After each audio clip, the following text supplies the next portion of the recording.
大家好，我是 Katrina Chen， 卑诗省省务厅长跟省议员。加拿大环境与气候变化局预测，未来1周卑诗省预料会再出现连场豪雨跟风暴的影响，请大家务必做好准备，为个人的物业进行各项抵御风雨的措施，避免任何不必要的旅行，远离受限的道路，遵守汽油配给的规定，而且只购买短期内所需要的物品。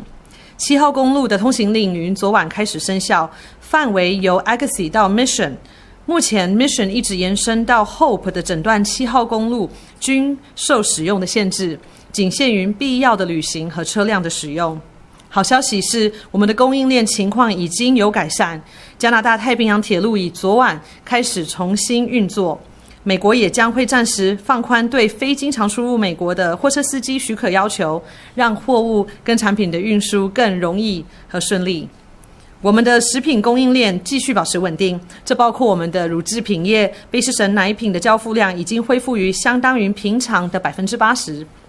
卑诗省另外也设立了一条全新的卑诗省服务局电话热线 Service BC， 为公众提供洪水的相关讯息。免费的电话热线为18333762452，18333762452。